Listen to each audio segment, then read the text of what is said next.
बिस्मिल्लाहिर्रहमानिर्रहीम। आप देख रहे हैं UAE उर्दू न्यूज़ और मैं हूं सत्तार लगारी। खबरों की तफसील की तरफ जाने से पहले एक रिक्वेस्ट, अगर आपने अभी तक चैनल को सब्सक्राइब नहीं किया तो बराए करम चैनल को सब्सक्राइब कर दीजिए और साथ बेल के आइकन के ऊपर भी क्लिक कर दीजिए। अब चलते हैं खबरों की तरफ। इमारात के बाहर से नए कारकुनों की भर्ती के लिए 7 शराइत। अब इस खबर की तफसील।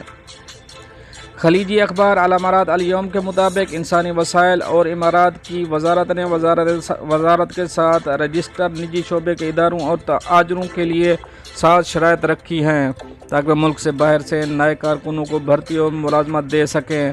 कंपनी की ज़रूरियात को पूरा करने के लिए मुल्क से बाहर से नए कारकुनों को बुलाने के लिए 7 शराइत को पूरा करने की सूरत में ही इदारा को नए वर्क परमिट हासिल करने की इजाज़त होगी।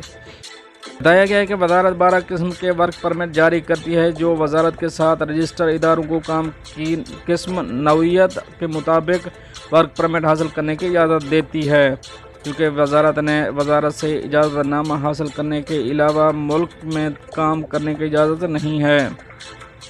वर्क परमिट हासिल करने के अलावा किसी कारकुन को भर्ती करना या मुलाजमत देना जायज़ नहीं है। 7 शराइत दर्ज झैल हैं। कंपनी में इलेक्ट्रॉनिक परमिट का इजरा ज़रूरी है। भर्ती किए जाने वाले कारकुन की उम्र 18 साल से कम नहीं होनी चाहिए। खसूसी पेशों में मुतअल्लिका शराइत की तकमील की गई हो। भर्ती किए जाने वाले कारकुन का पेशा इदारे की सरगर्मी से मुताबिकत रखता हो। भर्ती की दरख्वास्त जमा कराने वाले इदारे के पास एक दुरुस्त लाइसेंस हो। कंपनी के कानूनी तौर पर मजाज नुमाइंदे के ज़रिए वर्क परमिट हासिल किया जाए।